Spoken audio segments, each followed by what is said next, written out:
Today, let's look at the top 5 places in Virginia that moved the most between 2025 for governor and 2024 for president. I already did the same thing for New Jersey, so take a look at that video if you'd like, but this is all about Virginia. And similar to that video, this is all pretty much great news for the Dems. So the refresher here on New York Times is Abigail Spanberger wins it with 57.6%. Winsome Sears, she managed to get 42.2. So that is more than a 15% margin there for Spanberger. And we all know this state is way bluer than it used to be a couple decades ago. But Spanberger still seemed to overperform the polls, a little less so than New Jersey, but it was still notable. And this also comes after Harris won the state by less than 6%, just like New Jersey. I think it was actually about 5.8, so almost a competitive margin a year earlier. Then with Trump in the White House, the state goes hard to the left. That could be an indicator for the upcoming midterms. So we're going to count down the top 5 places that shifted the most between those two elections. The thing to keep in mind here about Virginia is, in addition to counties, they have a lot of independent cities. So we're not going to separate them out. We're going to use whatever comes up. 4 of these are independent cities.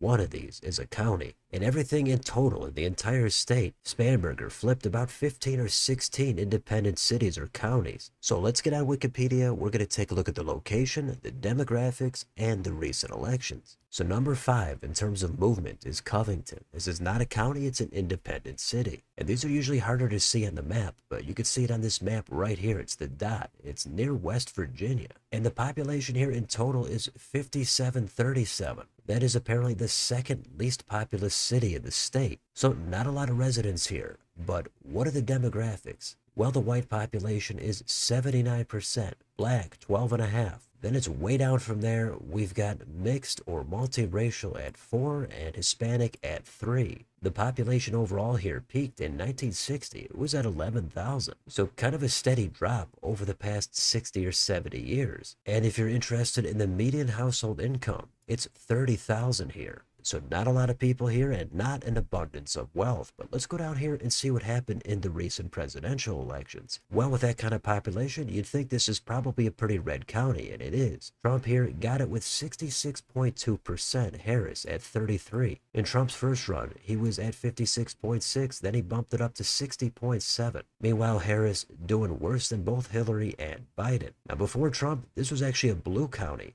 That was between 1988 and 2012. So it's a relatively recent red county. Now, of the 5 places we're going to take a look at in this video, this is the only one that actually supported the Republican Winsome Sears. So after this 33-point win here for Trump in 24, this red county swung 14 points towards Spanberger. It still voted for Sears by 19. So that is giant double-digit movement in a red county. If it could happen here, there's no way it's impossible for it to happen in a state like Iowa or Ohio. So that's what it's like in a Trump county. A 14-point swing. Let's go down to number 4. This is Manassas. It's an independent city. It's not its own county. Now, this is in the Nova or Northern Virginia region, not super far away from D.C. It's in Prince William County, and we'll get to that in just a minute. It's again going to be kind of hard to see on this map, but it is circled right here near the top of the state. Now, the population here is 42,700. How about the demographics? The white population is 34.6, black is 11.5, Asian 6.3, Hispanic about 43%. And this population has been clearly increasing over the past several decades. It was under 4,000 back in 1960, so a lot of movement here. We've got a median owner-occupied housing value of $259,000.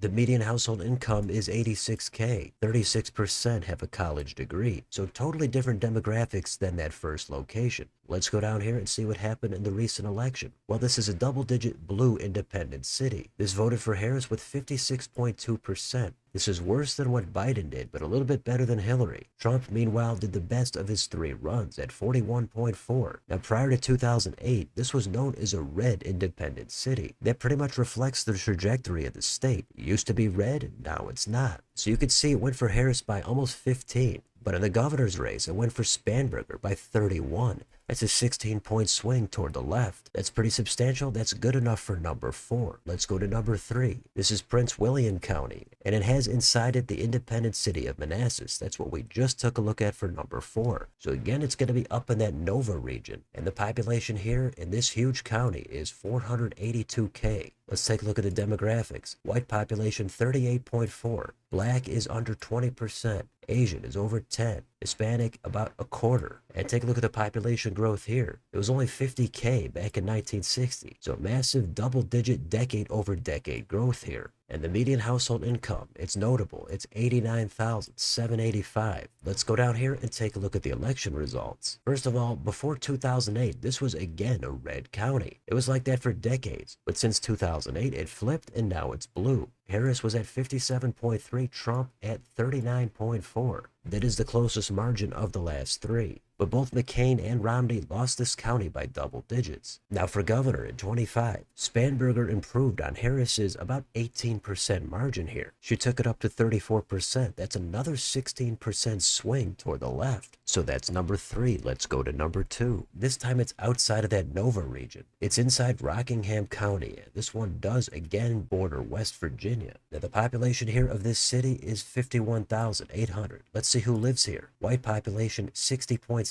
black 7.5. Asian is at 4 and Hispanic is at 23. The median household income here is $37,850. And the total population here has started to dip after more than a century of double-digit increases. Over the past 4 years, it looks like it's lost about 1% of its population. But how about in the last election? Well, we've got Harris here. She won it easily at 61.4, Trump at 36.2. That is the best of Trump's 3 runs. Meanwhile, Harris did between Hillary and Biden. But again, this was also a red county prior to 2008 for decades. So a 25-point win here for Harris. Spanberger won it by 44. That comes out to about a 19% improvement for Spanberger over Harris just 1 year later. So that's number 2. There's one place that had even more movement than this. Let's do number 1. This is Manassas Park. It's another independent city, and it's kind of in that same area of Manassas in Prince William County. It's in Nova. The population here is 17,200. Let's see who lives here. We've got a white population of 27.3. Black is at 12. Asian is at 10.5. Hispanic is up there at 45.3. The median household income here is $60,794. And what about the total population? Well, in the past few decades, it's clearly gone up. So people are moving in here. And what about in the last election? Well, Harris won it by almost 20%. She's at 58.5. But that is worse than both Biden and Hillary. Meanwhile, Trump did the best since McCain in 2008. Again, prior to that year, this was a red city. So the Hispanic population here is higher. And we can see Trump did his best. That tends to be what we've seen with that demographic in different places and different states. But what did Abigail Spanberger do? Well, she significantly improved on Harris's margin. She got her own up to 42%. That is the most out of any place, and that is a 22-point swing toward the left. So that is massive stuff. Let's go to the full list. We've got it right here. And these are the top 5 that we looked in depth at. But if you look under that, there's still plenty of double-digit movement towards Spanberger. And is there any kind of a common theme here? Well, when almost every place moved toward the left, and many of them significantly, the easiest common theme might be that the Democrats are out of power, they're more motivated to turn out. Trump is in the White House, Republicans are more complacent. Also, the government shutdown did have a big impact on this state. It's right outside of D.C. Some of those Trump policies might have moved voters further toward the left. A lot of different factors there. As far as the demographics, the locations with more Hispanic voters seem to have more movement. But even in that one Trump-friendly location, that was Covington right here, that still moved 14 points toward the left. So there's not just one thing here that went wrong for the Republicans. It's all over the state. It's with all different kinds of demographics, some a little bit more than others. But even in these red counties, you could see they all move towards Spanberger. You have to go way down to the bottom here to find anything that moved toward the right.